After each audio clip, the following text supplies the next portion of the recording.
Sometimes the most transformative journeys begin by quietly walking in the footsteps of someone who's gone before us. What if spending a year with a spiritual giant could deepen your relationship with God, open new insights about yourself, and help you live with more intention? Hi, friends. I'm Jem Fadling, and this is the Unhurried Living Podcast, where we inspire you to rest deeper, live fuller, and lead better. Today, I'm talking with Lori Melton, author of Journey with a Giant. In her new book, she invites us to discover what can happen when we walk in the footsteps of a faithful mentor.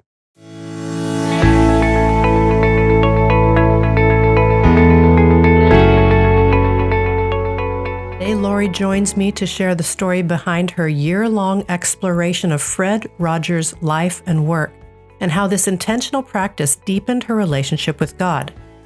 Lori is the co-founder of the Sanctuary at Bear Creek Retreat Center, where she and her husband welcome hundreds of guests each year. In Journey with a Giant, Lori offers readers a structured, reflective way to choose their own mentor in faith, follow in their steps, and experience transformation over the course of a year. We'll talk about why this practice matters, how to select your own giant, and the surprising ways God meets us on the journey. Well, Lori Melton, thank you for saying yes to the Unhurried Living Podcast. Yes. Oh, man. Thank you for the opportunity. Yeah, you're welcome. Well, what's cool is I actually got to meet Lori in person. I've met her in person before, but I got to be in her place in person in Michigan this summer, and it was so delightful. So before we even get into the book, I want to give a little bit of a plug to your retreat center, which is the Sanctuary at Bear Creek. And if you're ever in Michigan, I just encourage you to get onto their website and get yourself a spot there. Because my friend and I had a chance to stay at your cabin and walk along your creek. So maybe you could tell us just briefly, tell us what it is you do there. Yeah. We're empty nesters, my husband and I. And right as we were going into that stage of life, God gave us a 20-acre piece of land right next to state land in Michigan. It's wooded, it's rolling, it has a beautiful creek running through it. We have meadow, and he dropped a vision in our heart. The night we closed on it, we came down here and we were sitting on the ridge, and all of a sudden, God gave my husband a vision where he saw prayer cabins dotted along the upper and lower ridges of our property. And he told me that, and he said, I see people coming away to have time alone with God and grow in their relationship with God. I feel like that's what this property is for.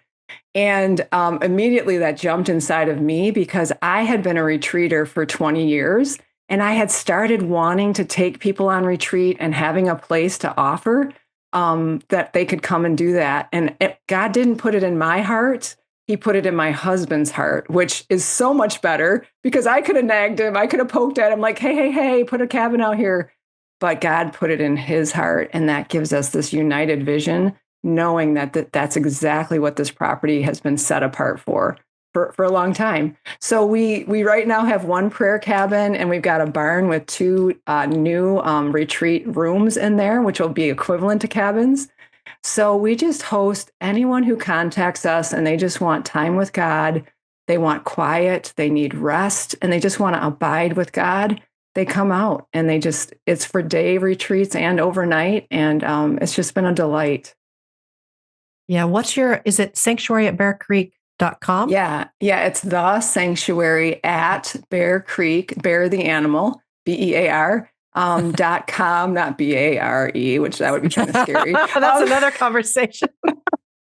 That might be in a different state than Michigan. So, right. So the sanctuary at bearcreek.com. That's us. Oh, so good. Well, I can vouch for it. I've been there. I've walked the property. I've been at the creek. We had a lovely dinner and conversation there. I've been in the cabin. It's beautiful. It's cozy. It's quiet. There's trees everywhere. I mean, when you say cabin, I always say to people, not rustic. Like, it's not rustic. Nice. No, it's brand new. It's beautiful. It's very woman friendly in that way. Like, it's aesthetically beautiful. It's got heat, air conditioning, water. I mean, just you're not roughing it. Yeah, So, for sure. It was yes. lovely. So I'm just recommending right off the top, before we even step into the book, we have to talk about where you live. If I Yeah. lived Yeah. near you, that would I be where know. I would go for my, my overnight retreats Yes. for sure. I would love, yeah. And the other cool thing is the great people that we've got to meet and Yeah. host through what God's given us to do. Oh my goodness. And people will say, aren't you a little concerned about strangers coming to your property?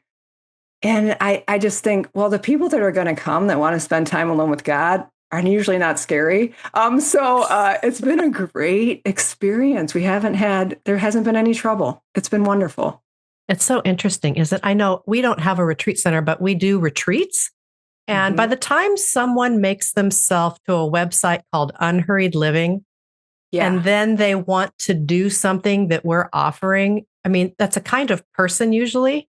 Yeah. And we Exactly. Exactly. It's gonna, what and do they call that? I don't When know, they weed out, like it weeds out. self-filtering maybe. Yeah. Yeah. Yeah. Yeah, there's a beautiful self-filtering that happens, and the people that come toward us inside of our ministry are always just lovely and thoughtful, Hmm. and Yeah. they want to be with God, and it's a beautiful thing. Yes. So anyway, well, let's pivot toward the book here, because we're here to talk about Journey with the Giant. And I love this because I recently journeyed with my own giant, but I didn't realize, Yeah. I didn't have your book to guide me. It's just like God led me Yes. to my person was Evelyn Underhill. Here's the spoiler alert. My Cool. person that I've journeyed, I'm still journeying with her actually. Hmm. And I just find her to be such an intriguing person. But to choose someone like that and to journey with them and to learn from them by their writings, I just want to dig into this. So I'm wondering, how did you Yes. even end up with this Yeah. idea of a giant? Oh, yes. This was so cool. I got into a program, a spiritual direction program to get trained as a spiritual director. And in our first year, it was a formations class, they called it. And during that formations year, they would teach us about a spiritual giant, they called it, which is just someone who had walked faithfully with Christ all their life.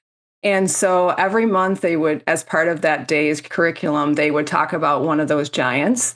And so they kind of put that concept in our mind. Well, then year 2 and 3, they said, okay, this year you're going to choose a giant to walk with as part of our curriculum. Just this little side note, not the full curriculum. That was a whole bunch of other stuff.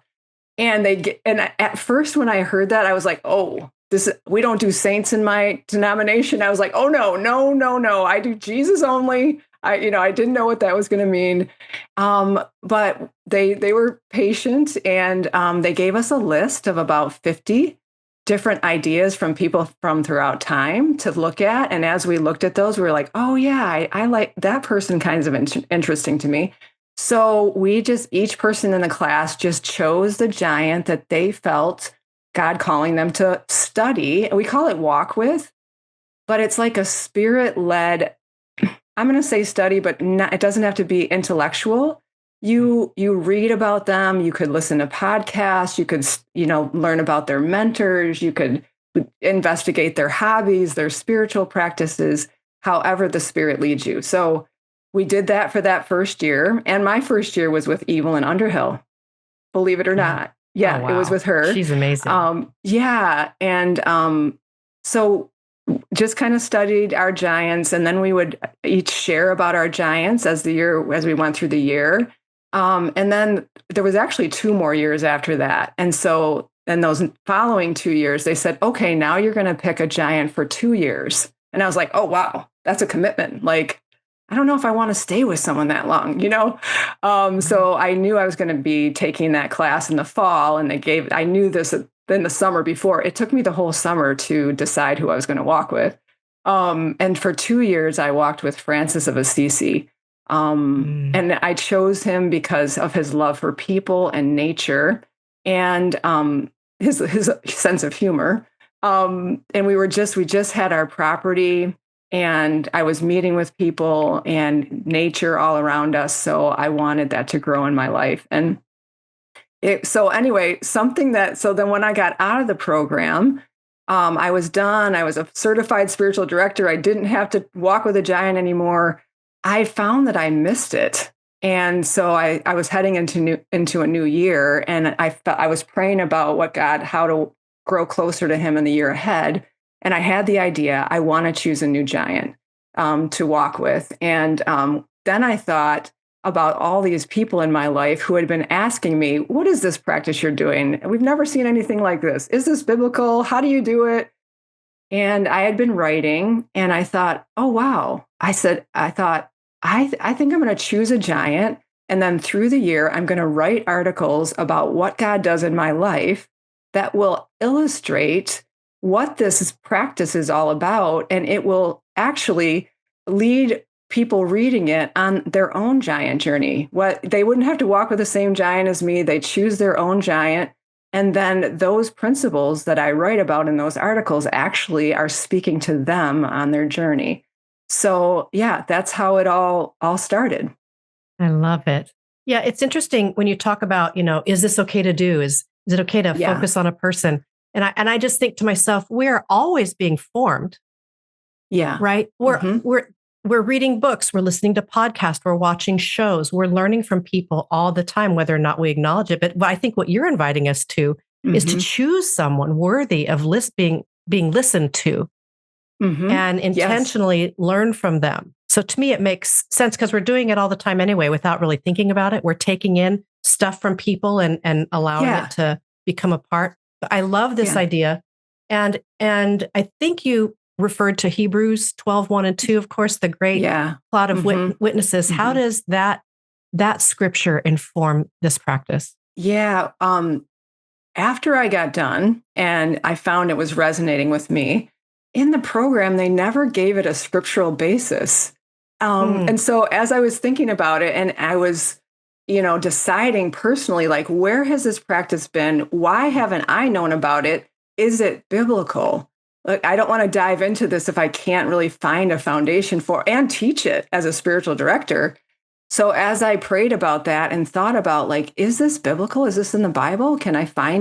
Is there a place? And I remembered Hebrews 12:1-2 that says, therefore, since we are surrounded by such a great cloud of witnesses, let us lay aside every weight and the sin that so easily entangles us, and fix our eyes on Jesus and faithfully run our race.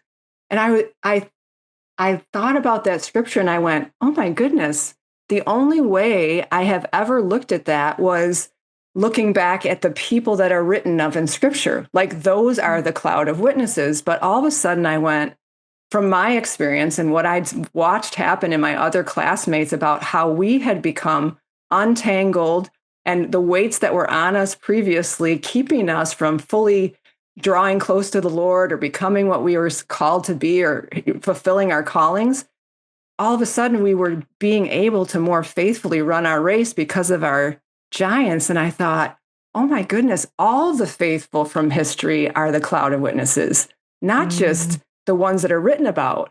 And it says that in the Bible. There's way more of these people than we could ever write about.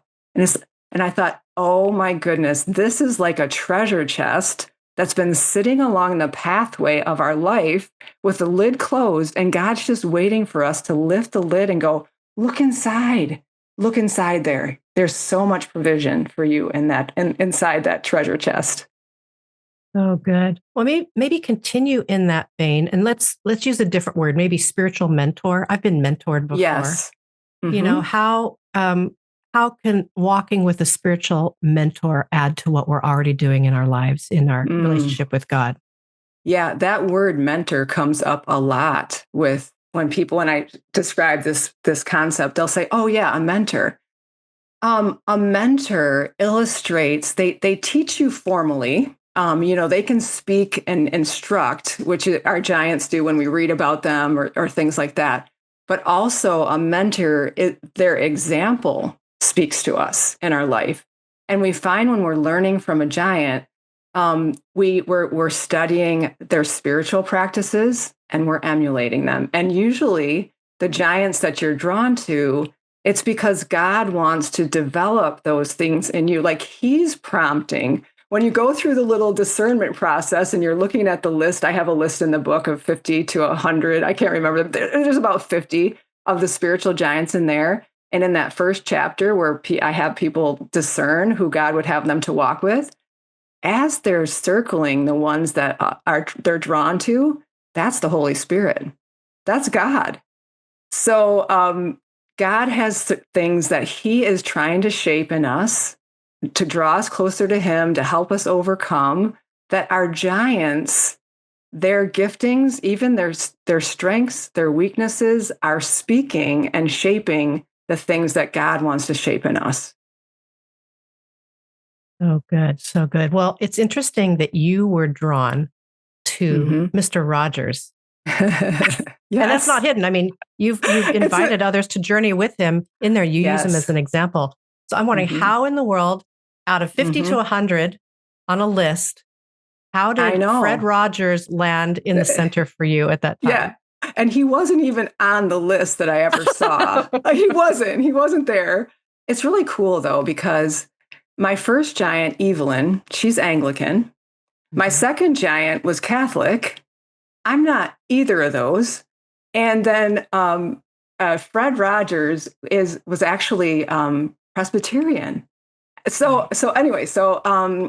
after you walk with a giant for a while, you find that I don't know if everybody does this, but I started a note on my phone. You start thinking and noticing different faithful from history that you're like, oh, I'm kind of interested in them. I need to start a little giant candidate list in my phone so that next time I'm thinking about having a giant, I'll go refer to this list.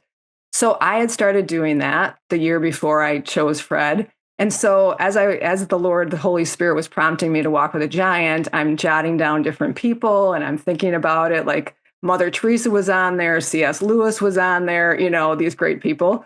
And I love both of them. Even Queen Elizabeth I put on there because I had just watched The Crown, and I feel like her faith came out so strongly in that. I had no idea, and I totally respected her. So anyway, I think I was about to pick like Mother Teresa because she's amazing. And all of a sudden I thought, wait a minute, I got that note on my phone. Let me open that up. And when I opened that, I had jotted down Mr. Rogers on there because I had seen the movie with Tom Hanks a few years ago, A Beautiful Day in the Neighborhood. And when I saw that, oh my goodness, his love for people, the slow way that he lived and how he listened to people just gripped me. And at that time, becoming a spiritual director, running the retreat center, trying to encourage us to slow down and be silent and all those things, I wanted to grow in listening and loving and in slowing. So I was like, I saw his name on there and I was like, that's it. It's him. That's who I'm supposed to walk with. Wow. It's really amazing to make your way. I did see that one. There was also a documentary that came out around the same time, wasn't there? Yes. That was actually footage of Mr. Rogers. And I remember being struck by both movies. They both made me cry because I really felt connected to his humanity and his actual, everything you just said, the slowness, the care, the intentionality. He definitely had a purpose for sure. Completely. Yes. So I'm wondering, you've described your process of how you found Mr. Rogers, and you're inviting everyone inside of your book to choose someone. Of course, the whole book is about that. And you walk us through, how do you pick someone? And then what do you do week by week by week? So I'm wondering, just generally speaking, though, how would you guide someone if you were to say, pick a spiritual mentor and journey with them for a year? How would they even start finding that out in their own heart? Yeah. Well, on my website, I would say go to my website, and we have what's called the sneak peek, which is the introduction and chapter 1 to Journey with a Giant. And that introduction will explain the concept of walking with giant and how it works. And then the introduction does that. Chapter 1 says, let's do this, which is me guiding you with questions and starting with that list, but then also having questions after that about who's resonated throughout your life, maybe who recently has come across your path, different questions like that. So step by step, I take you through the process of, this is how you can choose your giant. And before too long, we're going to have, I was telling you about this before we got started, we're so close to developing a quiz online where people can take a 20-question quiz that will then email them 10 giants from history that most strongly resonate with you at this point in your life. So that could be a starting point too. I don't want people to end there because I want I don't want some digital form to determine who you're going to walk with, but it could give you 10 people to consider. So it's a very spirit-led process. I just have people notice and tune in to those gentle nudgings of the spirit. Who are you drawn to on this list? What's the answer to this question? Who are you most excited about? And then by the end of that, it's like, okay, which one is it? Which one's standing out the most in neon lights? You might still be torn. You might still be like, I do like all three of those. Can I choose all of them? No, let's just choose one. And you can come back and do someone else later. And it'll all make sense in the end. God is directing who you choose. Yeah, it's so great. I mean, as you're describing this, realizing your book it's more than a book. It's not just a book you read. It's actually kind of a handbook or a workbook in a way, because you have a trained spiritual director, Lori G. Melton, walking you through how to do this whole process a step at a time. And I know that you recently went on the Camino. You walked the Camino, right? Yes. And I'm wondering, I'm bringing that in because you just did it and you refer to it in the book as well. But, how did that process affect you personally? But also, how did it inform sort of your idea of the journey inside the book? Yeah, it's interesting because 10 years ago, when I started my spiritual direction training, when I learned about pilgrimage, that practice grabbed me and wouldn't let go of me. And I was on a plane and I was sitting next to a college age young person, gal. She was really nice. We were talking. Her parents were in the empty nest stage. Brian and I were just getting ready to get into that stage. And she was telling me about them. She said, oh, my parents are in that same stage and they're just getting back from their second trip on this pilgrimage in Spain. It's called the Camino. And this is what it is. You go, you walk for 4 weeks and you'd meet people from all over the world and it's a prayer experience and that type of thing. When she said that to me on the plane, a fire erupted inside of me and I was like, oh my gosh, I love that. I want to do that. Walking has always been a really powerful part of my life with God. And so when you can combine prayer and walking, that just to me had all the components. I was like, oh my goodness. So then during those years learning in spiritual direction training, I was really tuning in and studying more about pilgrimages and what the significance is. And I was learning about the Camino. And my husband and I, we had tickets to go in 2020 and they got canceled because of COVID. And then a couple of years ago, my son, my fourth son came back to me and said, hey, Mom, when are you going to do that Camino? You got to do it before you're too old. You won't be able to do it. I'm like, thanks, John. So he prompted us and he said he and his wife would go with us if we went.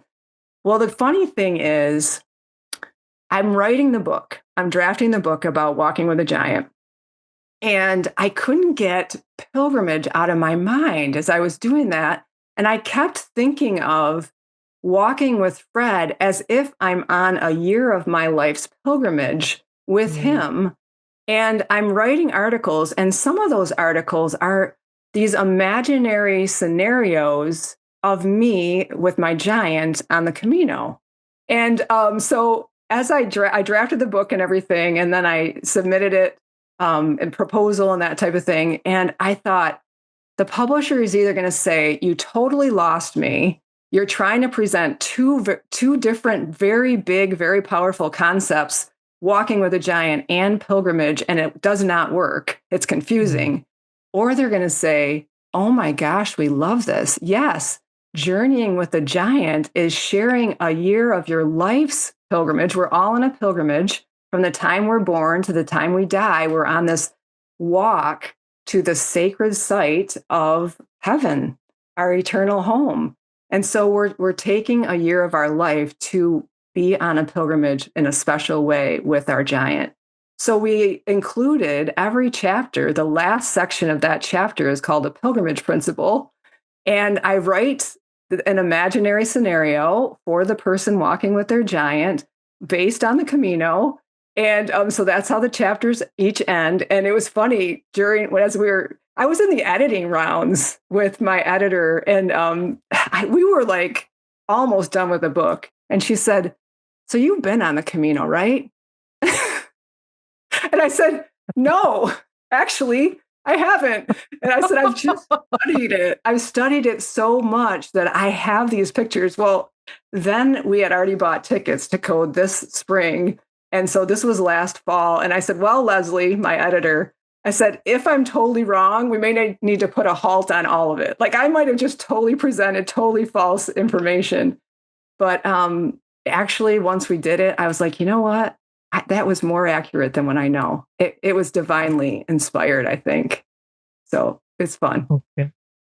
So good. Well, I love thinking of it as a process, as of course, we're process oriented here. And you've set up the book actually beautifully with organic, even just sections, right? You walk through seasons and months and weeks.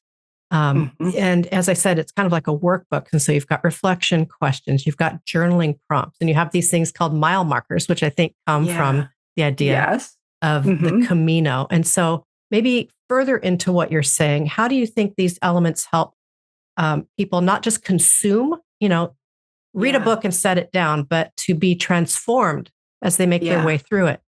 Yeah. They that was really important to the publisher. Their books are very action oriented and very living. So as we were doing it, and I knew from leading people walking with giants, what a spirit led. This isn't academic. It's not academic. It's spiritual. And so what we did was we included at the beginning of the chapters, I can't even remember what it's called. Oh, a trail guide at the beginning of every chapter. And what that is where you take a little bit of time and you pray, "God, show me what you would have me study, or what resources you would have me to use this month. What your leading is for me as I walk with my giant this month. What topic you want me to look into." So there are different questions at the beginning in that trail guide to prayerfully hear what the Spirit is saying for your month. And then each chapter is a month. There's 4 different sections, weekly articles. So each week has one article. At the end of the article is one question, one reflection question that will apply to your giant journey. And then at the end of the month, we take people, the mile markers are a place to pause.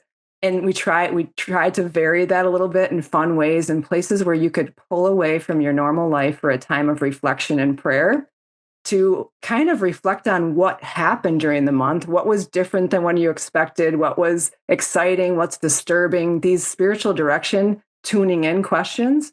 So you do that at the end of the month in the mile markers. And then we also included a section for journaling, which is called a travel log, where we encourage people to journal about what's stirring, quotes that they might come across that grip them, different things like that.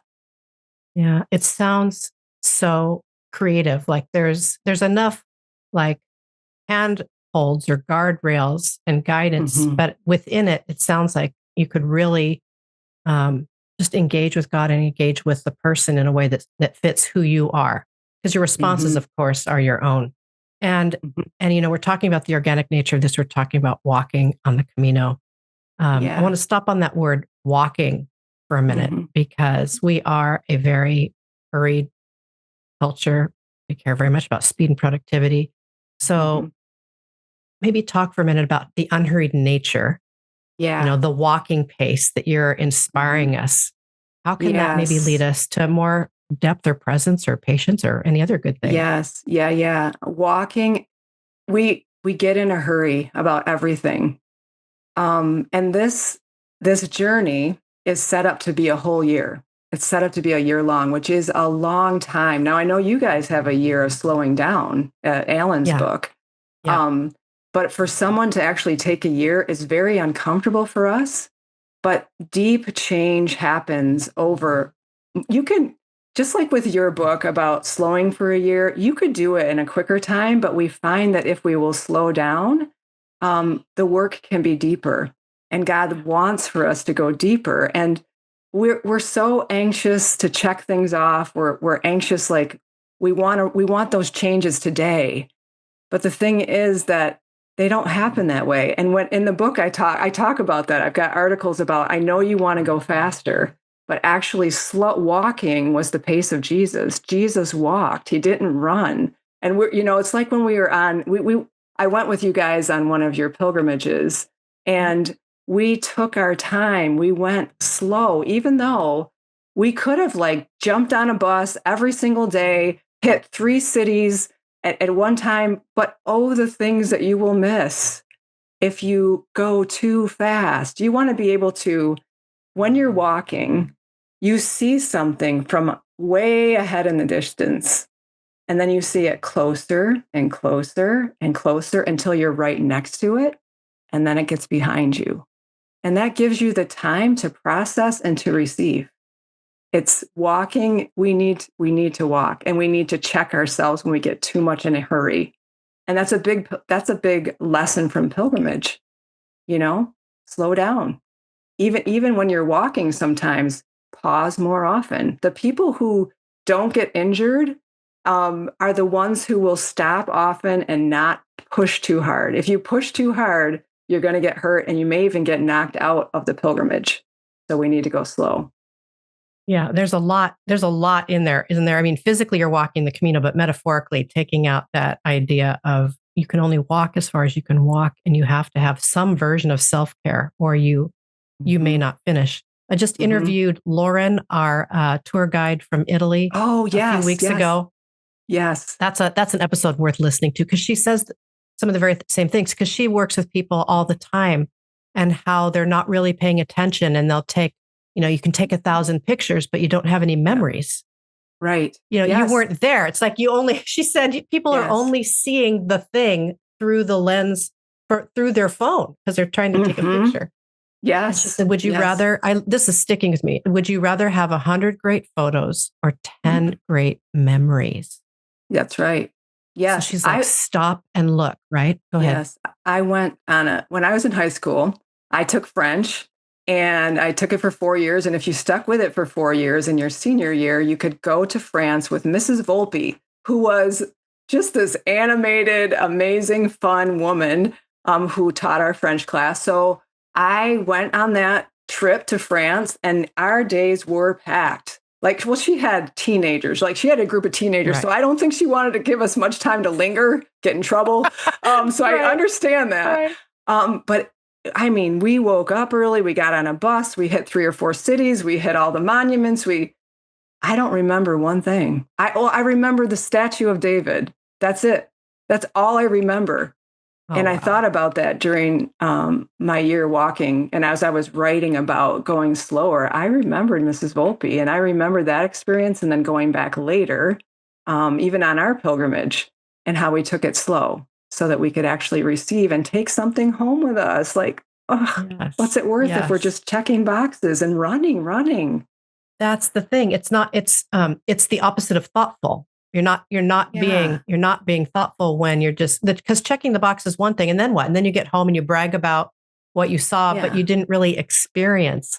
And I feel like the further along I go in my life, I want to experience my life, because you realize there's less and less time. Yeah. When you're young, it's easy. You're burning through time. You got time. But now I really feel like I'm at the age where I'm way more thoughtful about this. I want to experience what I'm doing. Yeah. And the only way you can do that is to unhurry. Yes. Right. Well, and isn't hurrying a form of gluttony and fear? When I'm hurrying, when I want to check boxes off, I'm afraid I'm going to miss something. I'm not content. I'm gluttonous. I feel like I better get all that I can because God's not watching out for me. I got to watch out for me. But when we are willing to slow down and say, why are you running so hard? Why do you think you need everything you could possibly ever have instead of less? Is this world your only hope? No. we're going to have eternity. We don't have to rush through anything. So good. Such a good word. I hadn't ever really pieced those two ideas together, the gluttony and the fear. Mm-hmm. Usually we talk a lot about hurry. Anxiety causes a lot of hurry. But gluttony, I need more. I need more. And there's a word that pops up for me a lot these days. Two words, actually. One is the word enough. What is enough? Yeah, enough. What good enough? Good enough, or just enough. And then the other word is just contentment or content. Can I be content with what is? And I think I'd prefer to find that place within myself, because I get so tired when I push and strive, and I literally get physically tired, but also emotionally tired, relationally tired. Yeah. Right? And you feel distant, don't you? Don't you feel distant? I do, from God, from others, when I'm pushing too hard, going too fast. Your relationships really suffer, and your inner soul, you're like injuring your inner soul when we go too fast. Yeah, for sure. For sure. Well, what other message do you expect to hear when you tune into the Unhurried Living Podcast? We're on the same page. I mean, we try to pull people away, to be slow, to slow down, to rest. Yes, well, that's why I think we connected so much, because you've got the Sanctuary at Bear Creek. We've got Unhurried Living. We're both spiritual directors. Of course, we're going to have a similar language and a similar viewpoint on how things work here. But I'm wondering here, as if readers do engage with your book, which I really hope they do, and they finish their year-long journey, let's say it's a year from now, and what are you hoping that they notice in themselves and in their connection with God after that process?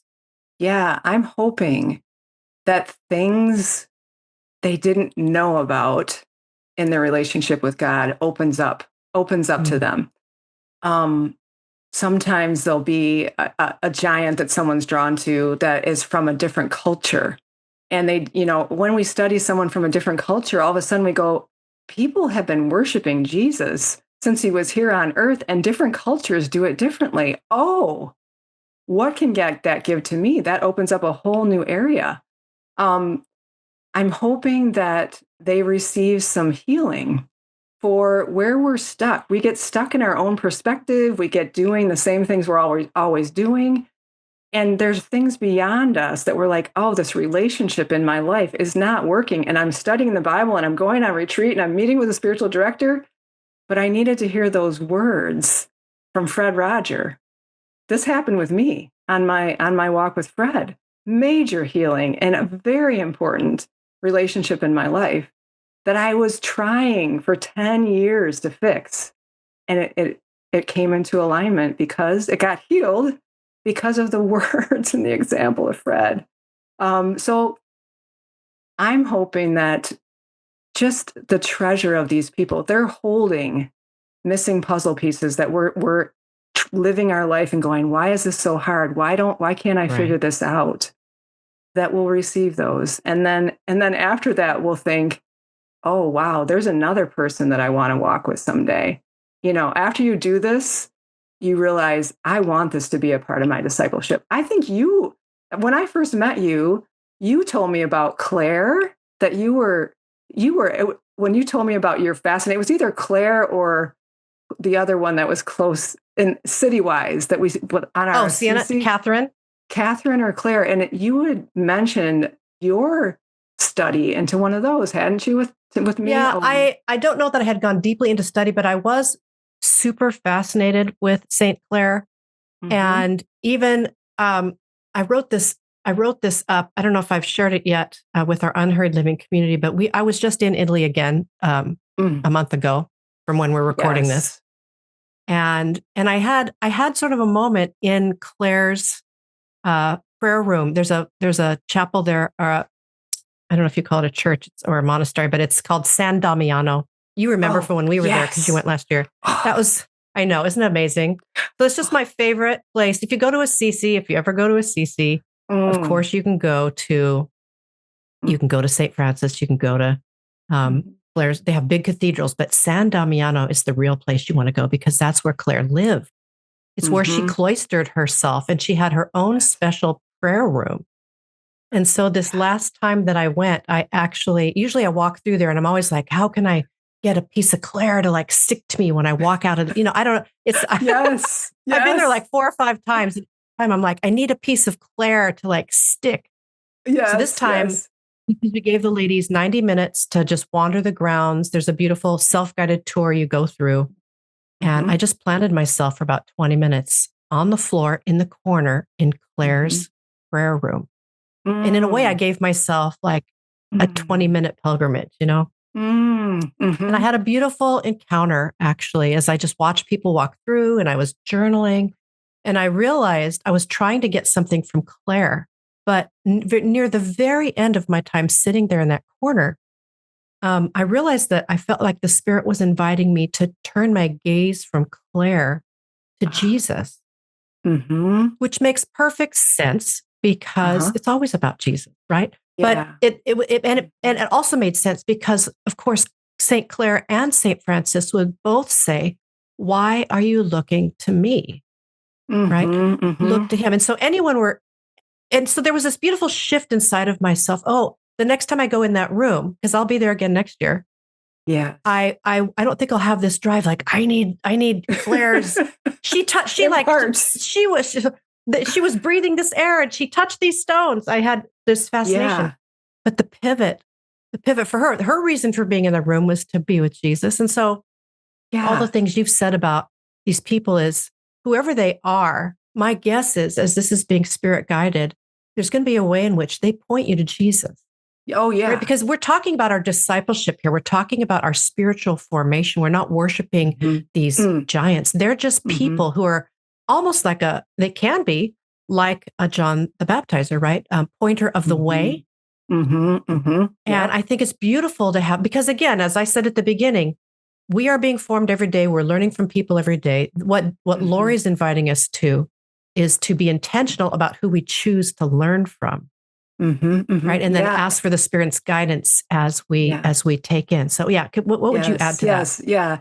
And wasn't Claire the one who longed to gaze upon Jesus? Didn't she say so? Oh, yeah, that's her. That was in a letter to her sister. Actually, I just found this out. I knew she wrote it in a letter to her sister, but it was counsel for when her sister was gazing upon an icon of Jesus, because there's a lot of icons, paintings, and sculptures, and it was gaze, consider, contemplate, and imitate. Those were her gaze, consider, contemplate, and imitate. Yeah. So even that piece that was left by Claire, her life of devotion to Christ, her longing to gaze upon Jesus, and then this practice that she wrote about to her sister, then ministered to you. And I heard that teaching from you about doing that. So her spiritual practice and her longing and love for the Savior speaks into and whets our appetite more and gives us new methods for how to do that. Like hers was gazing. Fred's, he was very into solitude and silence. That was a big part of his ministry. And he felt like his gift to the world was to lead people in times of silence. And God took me deeper in that at the time I was walking with him. And when you go into silence, I don't go into silence and learn about Fred Rogers. I go into silence and I learn about the Lord, like Jesus. Yes. So his spiritual practices whetted my appetite more for that area where God was already drawing me. He was already drawing me to silence and solitude. But Fred's practices took me even deeper. So good. I think that's a beautiful place to put a pin in it. That the people that we're going to follow are just pointers of the way to Jesus, and they're going to deepen. I love what you just said. They're going to help us deepen where our hearts are already longing to be deepened and strengthen the connection that we're already journeying within. So I think this is a beautiful book you've written. Lori, again, can you remind us, how can people find you online? We know we've got the sanctuary, but is there also a website that points them to you and your book?